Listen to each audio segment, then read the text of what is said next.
Assalamualaikum warahmatullahi wabarakatuh. Jumpa lagi dengan saya, Opu Pangeran Ali Asyam, sebagai mahasiswa Ilmu Politik Universitas Indonesia, dan telah bersama kita Bapak Dr. Mulyadi sebagai dosen Ilmu Politik Universitas Indonesia dan Sekolah Kajian dan Strategi Global Universitas Indonesia. Pada kesempatan kali ini kita akan membahas 5 proposal yang disampaikan oleh Dewan Perwakilan Daerah Republik Indonesia dalam sidang tahunan MPR RI dan sidang bersama DPR RI dan DPD RI 16 Agustus 2023. Bapak Mulyadi bisa untuk menceritakan apa saja 5 proposal itu dulu. Ya, saya kira publik sudah mendengarkan semua ya, bahwa DPD itu menyampaikan 5 proposal yang isinya itu ada 5. Yang pertama itu mengembalikan MPR sebagai lembaga tertinggi negara, yang sebelumnya adalah lembaga tinggi negara. Ya. Yang kedua adalah membuka peluang anggota DPR itu berisi dari anggota DPR itu dari unsur perseorangan. Jadi pada pemilu itu bukan hanya partai politik ya yang isi DPR, tapi juga adalah perseorangan. Yang ketiga adalah dalam pengisian utusan daerah, utusan golongan itu dilakukan dari bawah, tidak seperti Orde Baru gitu kan. Nanti saya akan jelaskan satu persatu dan tentu tidak mungkin ya pada kesempatan ini. Jadi kita bahas saja MPR ya. Dan yang kelima itu adalah yang keempat itu adalah utusan daerah, utusan golongan itu diberi kewenangan di dalam ikut serta di dalam menentukan ya pembicaraan materi kebijakan itu. Kemudian yang kelima adalah sebenarnya restrukturisasi jadi kelembagaan. Jadi lembaga-lembaga yang sudah ada di dalam undang-undang perubahan akibat undang-undang itu dan dirasa penting dan baik ya tetap dipertahankan. Karena itu kembali ke Undang-Undang Dasar 45 dengan sistem adendum itu. Itu yang dimaksud. Baik, karena pertanyaannya itu apa sih sebenarnya MPR itu ya? Nah, MPR itu memang berbeda dengan negara-negara lain. Inilah kekhasan bangsa kita ini. Ya, karena institusi adalah institusi politik penjelmaan rakyat itu. Ya tidak sama dengan yang lain. Kalau yang lain itu lebih kepada institusi penjelmaan institusi ada perwakilan politik itu. Institusi politik institusi politik ya, perwakilan politik bukan penjelmaan itu. Ya seperti sekarang MPR itu ya cangkangnya saja. Jadi rumahnya DPR dengan DPD gitu kan. Nah ini sebenarnya mau mengcopy paste Amerika Serikat, model Amerika Serikat. Jadi kongres itu isinya DPR Amerika Serikat dan Senat Amerika Serikat kan. Itu yang diinginkan itu. Nah tapi sebenarnya itu juga salah. Ya, itu tidak, karena Senat yang ada di sana ya, di Amerika Serikat juga berbeda dengan Senat yang ada di sini. Ya, dan kemudian kita lihat sendiri ya, sudah 20 tahun ya, kurang lebih ini DPD ya itu terdengar kan ingin membubarkan itu anggotanya sendiri yang menuntut dibubarkan itu. Kenapa? Karena itu reaksi karena DPD sudah berusaha ya sekuat mungkin agar memiliki kewenangan tapi tidak bisa, tidak ada. Karena itu ya proposal itu sebenarnya juga dengan sendirinya membubarkan dirinya ya, membubarkan dirinya dan membubarkan DPD dan kembali kepada bergabung ke DPR nanti. Dan MPR ini kembali ke seperti semula. Unsurnya itu pertama adalah utusan anggota-anggota DPR ya, tentu anggotanya adalah partai politik ya, dan nanti ada unsur perseorangan ya yang tidak lain adalah DPD sekarang, dan kemudian utusan daerah. Nah ini utusan daerah ini tidak seperti Orde Baru ya, daerah itu unsur-unsur yang diambil dicomot ya, enggak. Nah ini konsep ini berbeda dengan yang dipahami banyak orang. Ini kita harus kembali mengartikan bahwa utusan daerah itu adalah para raja ya, para sultan ya yang harus duduk di situ. Kenapa? karena daerah dalam pengertiannya ini bahwa Indonesia sebelumnya adalah negara-negara Indonesia Negara itu adalah bangsa ya. gabungan negara-negara Hmm. lama dan bangsa-bangsa lama, Ya. itu kan. Nah, negara-negara lama inilah representasi yang ada sekarang. Jadi jangan juga mengatakan bahwa ada negara dalam negara, enggak, ya. Itu hanya mengadopsi saja bahwa khusus untuk ya keanggotaan MPR itu dari unsur daerah itu karena pernah ada negara-negara dan sekarang itu direpresentasikan ada, maka duduklah para raja sultan di situ. Jadi nggak usah ada ketakutan ya kalau raja dan sultan yang ada di situ, karena memang itulah memang yang punya saham terhadap republik ini kan. Dan itu bagus, itu membuat integrasi nasional kita. Kemudian utusan golongan juga bagus. Kenapa utusan golongan itu bagus? Karena nanti kalau dari bawah itu memberi ruang kepada kelompok-kelompok masyarakat yang representatif itu untuk duduk ke sana, sehingga MPR itu betul-betul institusi penjelmaan rakyat. Nah, kalau kembali ke MPR sebagai institusi penjelmaan rakyat, maka dengan sendirinya tidak ada lagi pilpres sekarang, ya tidak ada lagi pilpres sekarang. Yang ada adalah pemilihan legislatif itu ya untuk mengisi nanti keanggotaan DPR, ya DPR. Tapi utusan daerah ya tinggal nanti raja-raja aja yang diambil ya. Nah, kerajaan apa dulu yang dijajah oleh VOC, yang dijajah oleh Belanda, kemudian dijajah oleh Jepang, itu yang ditarik itu. Ya, itu juga nanti ada mekanisme tersendiri itu sama dengan utusan golongan, kira-kira begitu pengisiannya ya. Nah, sehingga nanti dialah yang memilih dan memberhentikan presiden. Ya kan? Dialah yang membuat GBHN. Ya kan? Kemudian dialah yang mengadendum Undang-Undang Dasar 45 kalau memang dirasa ada perlu untuk diadaptasi. Jangan seperti yang lalu kan, bukan lagi reformasi yang kita dapat, hasilnya adalah deformasi. Terjadi kekacauan di mana-mana ya, gitu. Karena memang saya lihat ada motif terselubung di balik perubahan itu. Jadi ada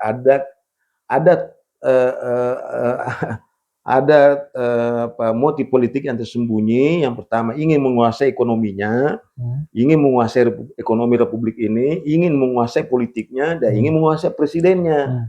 Nah, inilah yang membuat sekarang ini terjadi kekacauan karena itulah yang bermain. Nah, siapa itu yang sekarang publik membacanya kalau itu adalah oligarki gitu. Gitu. Ya.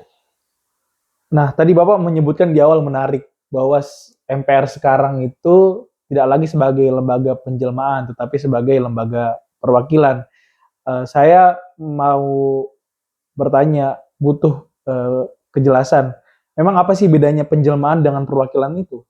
Ya kalau kalau penjelmaan rakyat itu jadi tidak ada yang menjelma dan yang dijelma itu satu. Tidak ada aspek manipulasi, tidak ada aspek membohongi, tidak ada aspek mengingkari.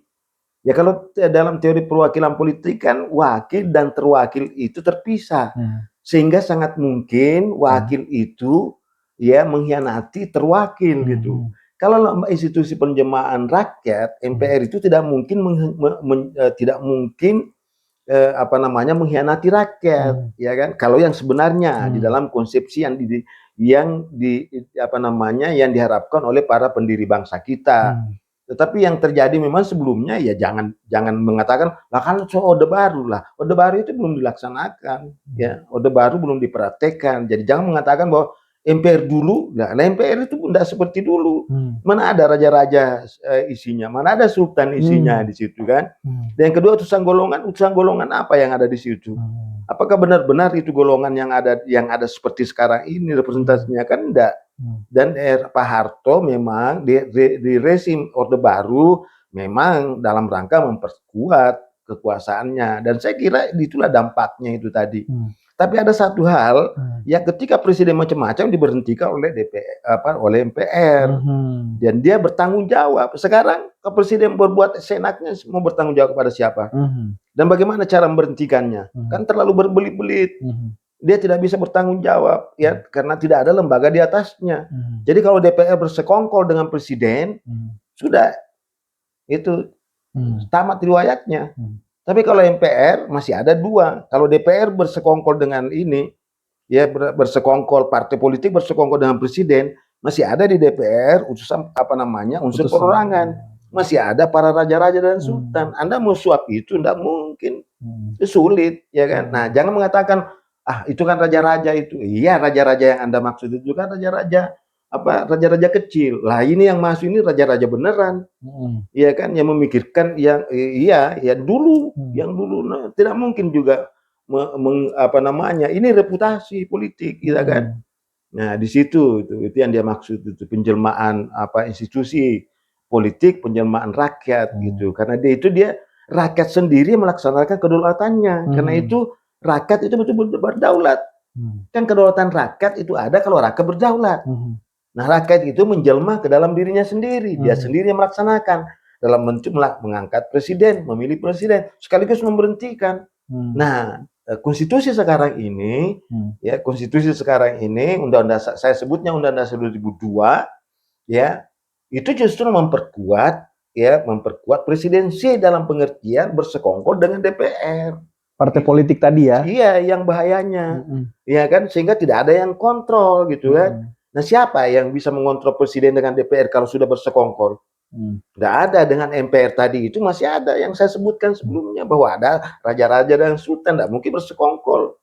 Iya kan, utusan golongan nggak mungkin bersekongkol. Nah, dia bisa itu. Jadi adalah polemik seperti itu. Dan kalau rakyat marah, ya, dan kalau mau people power langsung ke MPR nuntut. Jadi ada juga alasannya MPR untuk memberhentikan presiden.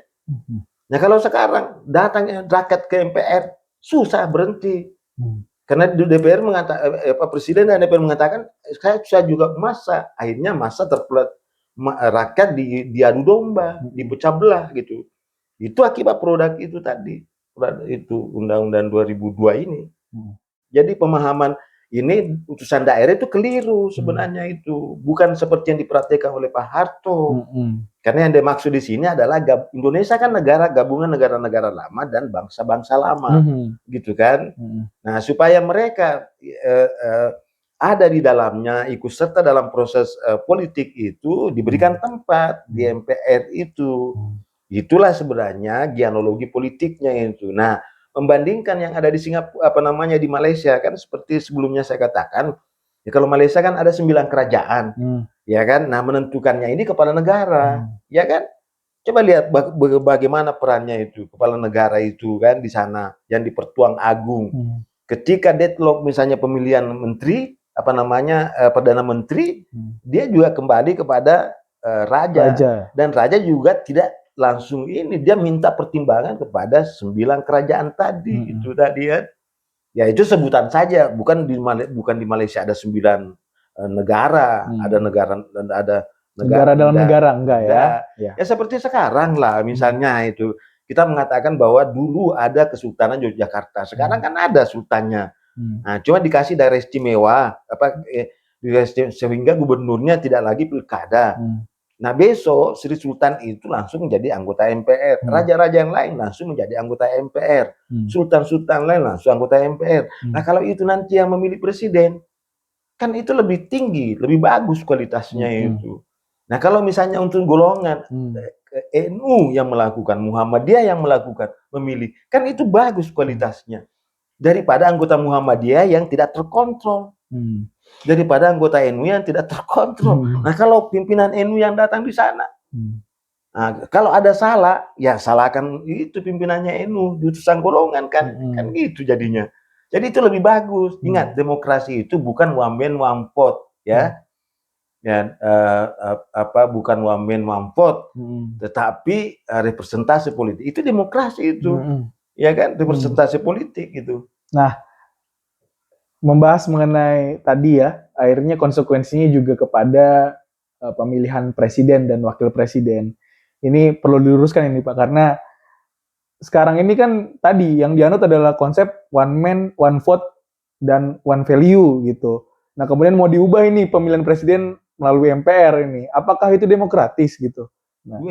Dan justru disitulah demokratisnya. Saya katakan tadi bahwa demokrasi sekarang itu ada demokrasi representatif itu. Ya representatif itu artinya apa? Representatif bukan one man one vote. Karena one man one vote itu belum tentu representatif. Ya kan? Nah kalau ketua NU yang datang di situ mewakili golongan kan itu sehat, kan itu bagus dibanding yang lain yang belum tentu. Kalau sekarang anggota Muhammadiyah pimpinan Muhammadiyah mengatakan terserah kepada anggotanya pilih siapa, nah kan? NU juga mengatakan terserah. Nah, akhirnya kemudian one man one vote. Akibatnya nanti sama-sama. Masa sama profesor dengan tidak profesor pilihannya? Masa sama ini yang ini?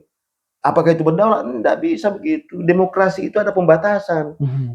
Kenapa demokrasi pembatasan? Karena demokrasi itu mengenal kualitas demokrasi. Ada kualitasnya juga. Iya.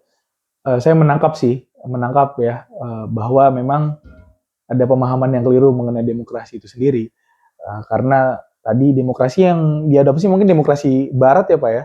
Jadi demokrasi Barat juga, Amerika juga tidak mau melakukan secara langsung. Buktinya Amerika Serikat itu ada memang popular vote-nya dia, tetapi bukan itu yang menentukan.